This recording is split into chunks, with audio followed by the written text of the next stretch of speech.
So tell me, how did you end up linking up with Beezy? Because the first time this is the first time I met you was during the pool party. I mean, I think I got contacted by Bud. He's like, hey Nella, can you host this pool party for me? We doing it at Cocoa Keys. I said, hell yeah, like I got you. I host it for you. And that's where I met you at. And 160, y'all all promoting this crazy ass pool party and literally bought the whole city out to Cocoa Keys. Tell me, how did you end up linking with Bud in the first place? Bud been my dog for since we was young boys. He actually from the other side of the land. You know what I mean? He from the LC, I'm from the lot. So we had mutual friends and we all started hanging on Hop. You know what I mean? What we call Hop Block. It's Hopkins, it's the street we all, you know what I mean, hung on. So we all used to basically bring a lot of women, a lot of niggas from out the way to come kick it with us, you know what I mean? We used to call it Douce days. We used to have Douce days. We had Annie up, $40. It really be like 20 niggas paying $40 for a bottle, you know what I mean? We ain't had nothing. So me and Bud, we really been friends before we had anything. So we end up just right there talking. I was on my way back from leaving football, and he was like, bro, I need your help. You got the college, you know what I mean, experience. I need you to come talk for me. Bud don't like to talk, you know what I mean? Like, everybody know that about Bud. Like, he don't like to talk for real. So he asked me to go up to Cocoa Keys with him, and we sat down with this nice Indian guy, rich Indian guy, you know what I mean? And Bud explained to me what he wanted to say, and we went up there and we got it happen. Man, it made history though. Nah, that shit was lit. Wall to wall. 1,000 people, man, in Cocoa Keys, man. That shit was crazy. Man, was that the biggest like party you had been a part of at that time for you as getting into the game? Did that open your eyes like, maybe I really need to take being a promoter serious after you seen that?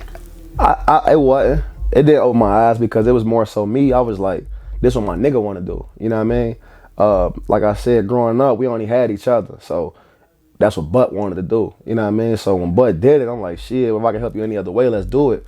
My mind was already in other stuff. You know what I mean? Like, I came home, I wanted some money. So I went the fast way, whatever I felt was the way for me. But Bud was like, nah, we can keep doing this. I say, nah, you gonna keep doing this. And we gonna push you. We your homies. You know what I mean? Hot Block, we really was trending. As a young boys, we was trending. I mean, y'all had the boxing. Yeah. Hot Block boxing. Yes, and it made the news, literally, and they shut it down. Y'all was basically, stop the violence. Let's put these gloves on and let's get it cracking. Like, for sure. I think the news they was hating, I'ma say. And I'ma say that why? Because they couldn't make money off of it. You know what I mean? Behind the scenes, they took us into a room. We gonna do it this way. We gonna make money. We like, y'all, we ain't trying to make money off this. We just young niggas that's trying to stop the violence. You know what I mean? Like we said, we done lost a lot of people. But from a whole nother side of the land, that's down to like a whole nother hood. And he lost just as many people I lost, and we like, this the way we gonna fix it. But the news and a lot of people in the city wanted to make $1 off of it, and that just wasn't our vision. So they told us, like, y'all do it again, y'all going to jail. We was young, man. We didn't know if we could really go to jail or not, but that's just, all right, leave it alone, y'all. You feel me? So, nah, that shit was crazy. Like, we really had people that had beef calling, like, hey, Diddy, but Ralph.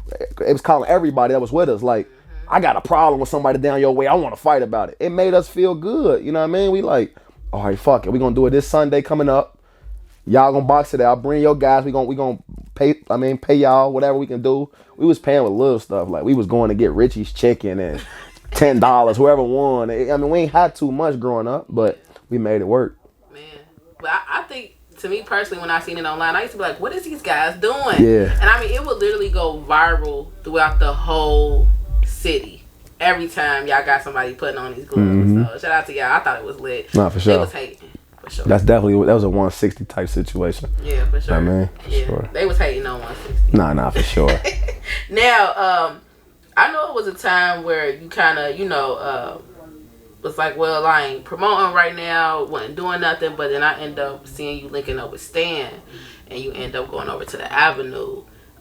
Tell me about that situation and how you linked in with Big Stan. He's a long-time promoter here in the city. He had been doing this thing for a while, and you linked up with him, and y'all started getting something going at SNS. Yeah, it really wasn't. That happened by faith, to be honest. Down the line, just friends being childish. I ended up falling out with Bud. I ended up falling out with my whole street. You know what I mean? 160 to be honest. And me, Sean, Fat Sean, they probably call him Fat Sean, Vontae from Lonesome, we all teamed up and we brought my first ever event in Cincinnati myself was not myself, but with the guys was G Herbo Christmas. We did G Herbo Christmas at the Avenue. I started at the Avenue. Stan was in the back. You know what I mean? Man, the guys, we put our last up. You know what I feel? We count the money in the back. I see Big Stan come back there like, let me holler at you. I don't know you. I'm cocky at this moment. Come on, man. I just made some money off nothing.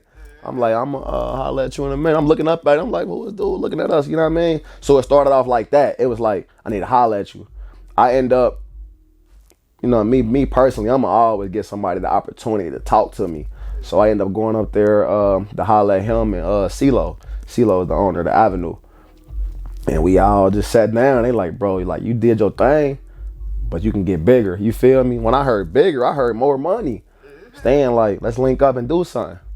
So I ended up calling my guy Keon.